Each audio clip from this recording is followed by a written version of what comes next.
Hello friends, Shashi Agarwal channel के अंदर मैं doctor Shashi Agarwal welcome you all.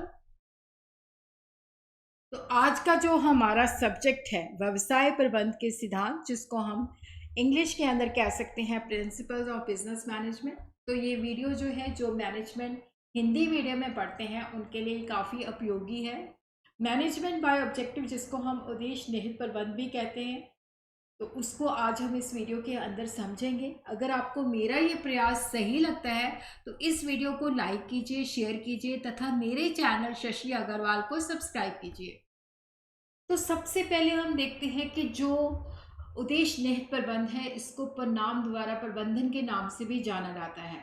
और इसको सबसे पहले पीटर ड्रकर ने 1954 में अपनी पुस्तक दी प्रैक्टिस ऑफ मैनेजमेंट में लोकप्रिय बनाया था। देखो, जो उद्देश्य निहित प्रबंध है, इसको परिणामों द्वारा प्रबंधन, लक्ष्य प्रबंधन, कार्य योजना और समीक्षा, लक्ष्य और नियंत्रण के नाम से भी जाना जाता है। उद्देश्य निहित प्रबंध एक ऐसी प्रक्रिया है जिसके द्वारा विभिन्न स्तरों पर प्रबंधक और उसके अधीनस्थ मिलकर लक्ष्यों की पहचान करते हैं। इन लक्ष्यों के अनुरूप उद्देश्यों को स्थापित करने और उन्हें प्राप्त करने में काम करते हैं।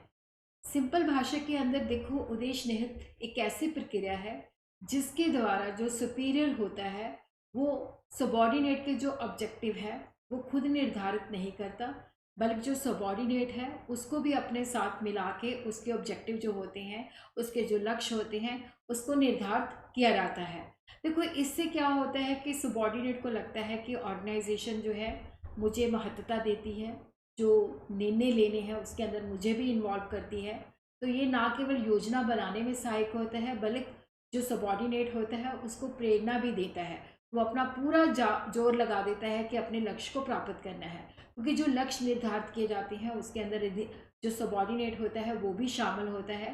तो यहाँ पे जो लक्ष्य होते हैं वो मतलब सही होते हैं, क्योंकि जो जब सबॉर्डिनेट उनको बिना इन्वॉल्व किए लक्ष्य निर्धारित करता है तो वो ज़्यादा भी हो सकते हैं, कम भी हो सकते हैं। लेकिन यहाँ पे जो व्यक्ति काम कर रहा है उसको पता होता है कि वहाँ पे इस तरह की समस्याएं आ सकती हैं, जिसके बेसिस पे वो अपने सुपीरियर के साथ मिलके जो है एक ऐसे लक्ष्य निर्धारित करता है जिनको वास्तविकता के अंदर अचीव करना पॉसिबल होता है। प्रत्येक संस्था, चाहे वो व्यावसायिक हो, चाहे वो गैर व्यावसायिक हो, चाहे वो सरकारी हो, निजी क्षेत्र हो, हर एक जो संस्था होती है उसका कोई ना कोई निश्चित लक्ष्य उद्देश्य होता है, जिसको प्राप्त करना प्रबंध का मुख्य कार्य होता है। तो उद्देश्य निहित प्रबंध एक ऐसी तकनीक है जिसके अंदर क्या होता है कि संगठन के अंदर सभी प्रयासों को लक्ष्य प्राप्ति की ओर निर्देशित करती है।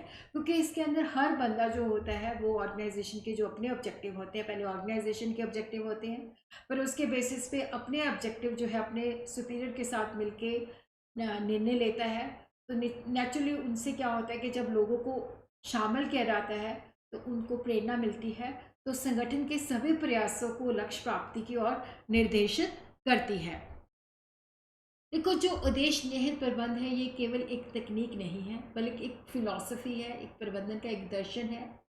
ये तकनीक केवल जो निर्दिष्ट क्षेत्र होते हैं, जो स्पेसिफाइड क्षेत्र होते हैं, निश्चित क्षेत्र होते हैं, उसमें ही लागत होती है।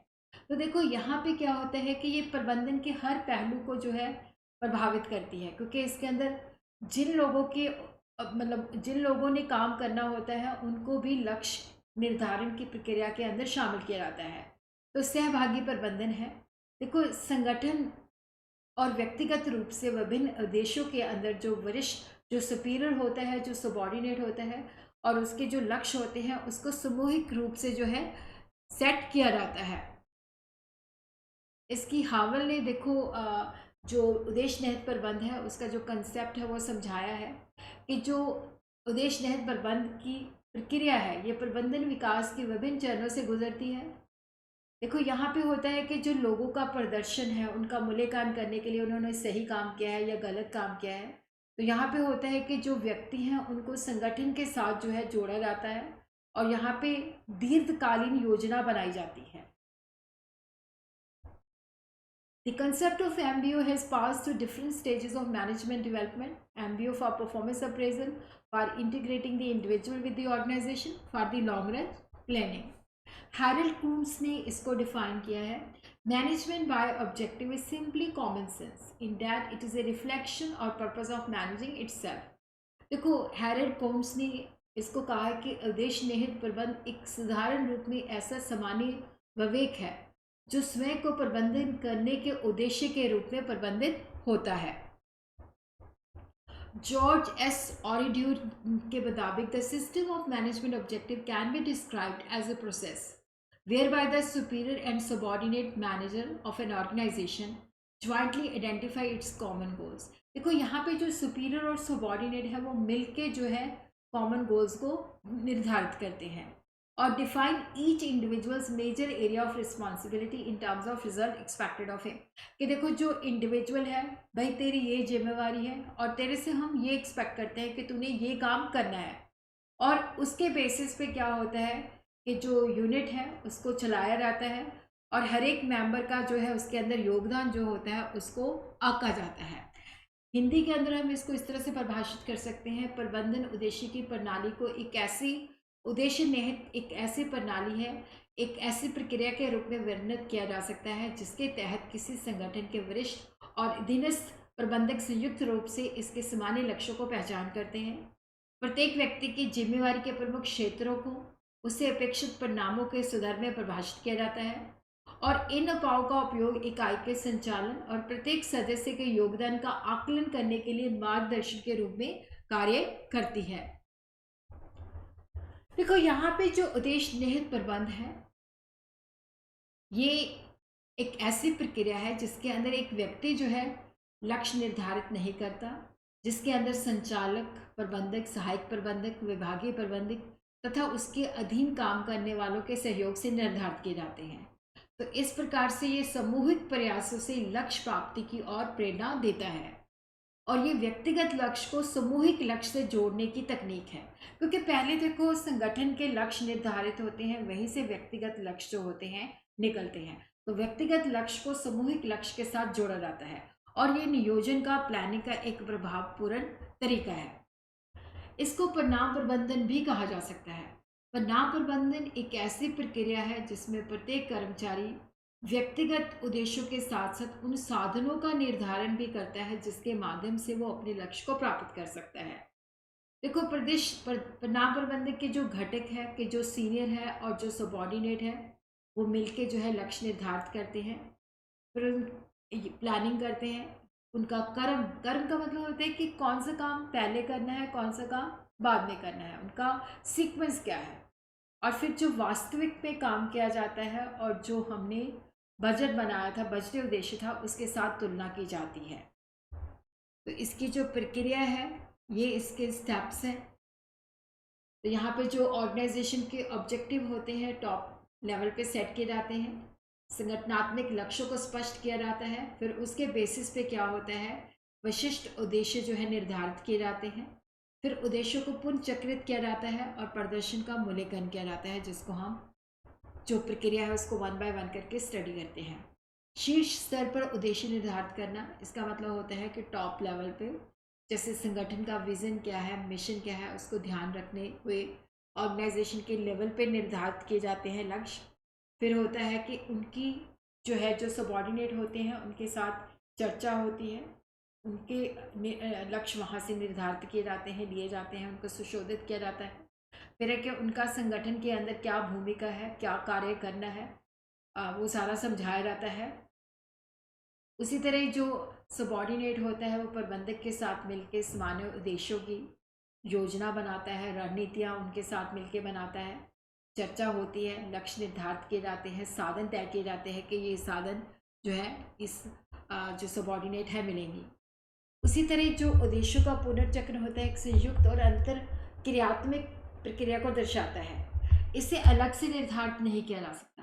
देखो, इसका मतलब होता है कि जैसे मार्केटिंग डिपार्टमेंट है उसका जो उद्देश्य होता है वो production department, finance department, HRM department के उद्देश्य से मेल होना चाहिए, क्योंकि ये सारे जो विभाग होते हैं एक दूसरे के साथ जुड़े हुए होते हैं, क्योंकि ये पूरी ऑर्गेनाइजेशन का पार्ट होते हैं, तो ये अलग से नहीं हो सकते।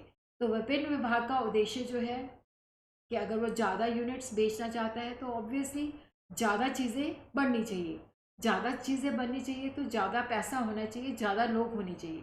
तो जो मार्केटिंग डिपार्टमेंट का उद्देश्य है वो प्रोडक्शन डिपार्टमेंट, फिनांस डिपार्टमेंट आदि के डिपार्टमेंट के उद्देश्य से मिलना चाहिए।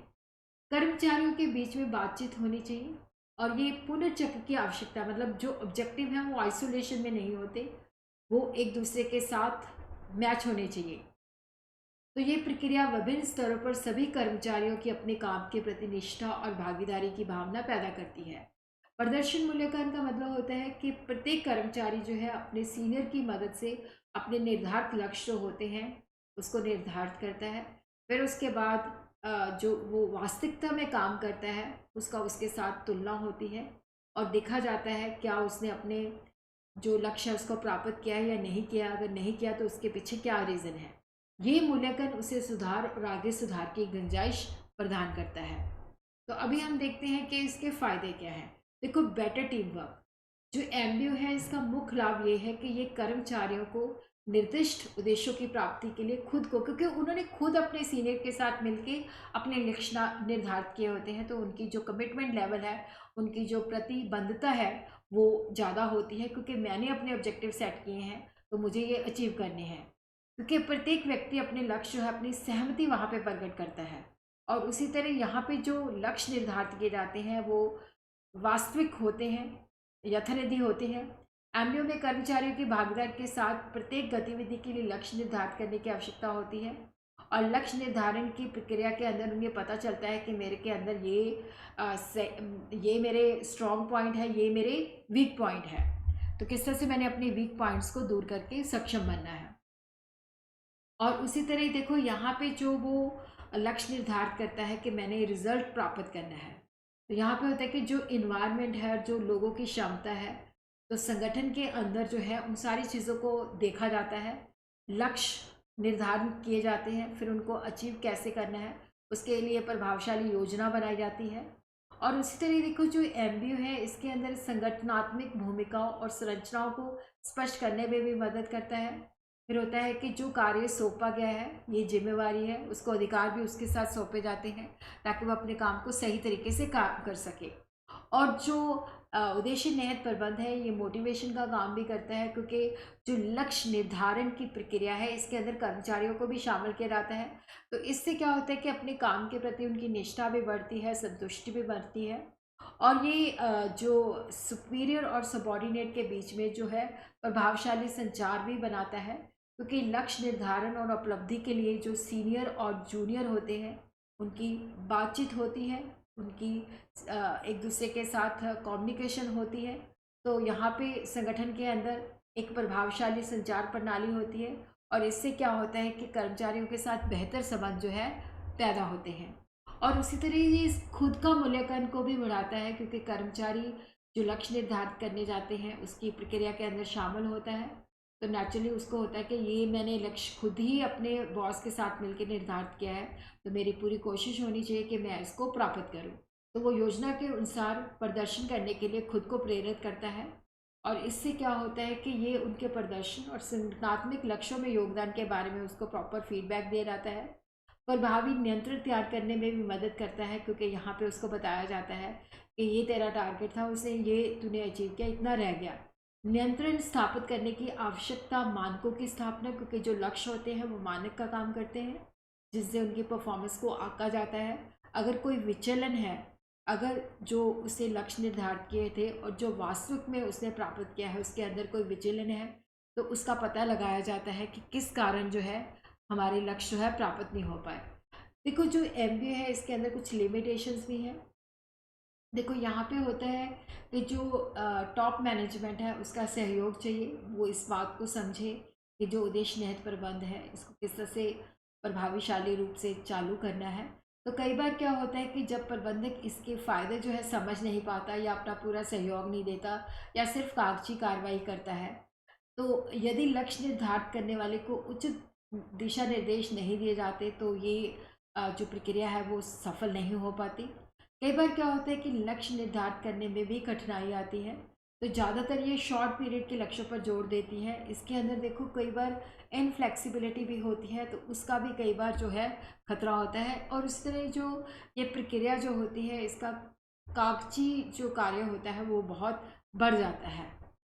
तो अगर हमने इसको सजेशन जो है कि पहले हमें अपनी ऑर्गेनाइजेशन का उद्देश्य जो है पता होना चाहिए, उसके बेसिस पे जो है जो टॉप मैनेजमेंट है उसकी पूरी सपोर्ट होनी चाहिए। वो पूरा मतलब इस तरह का वातावरण जो है ऑर्गेनाइजेशन के अंदर प्रभाव क्रिएट करे, ताकि लोग जो होते हैं उनको इस प्रक्रिया के अंदर शामिल किया जा सके।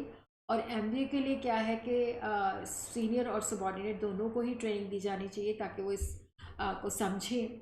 और उसी तरह क्या है कि उनकी भागीदारी बनाई जाए, उनको जो सुपीरियर और सबॉर्डिनेट है जो लक्ष्य निर्धारण करने की प्रक्रिया है उसके अंदर वो भागीदार बने। और समय समय पर जो सबॉर्डिनेट है उनको प्रॉपर फीडबैक भी दिया जाए।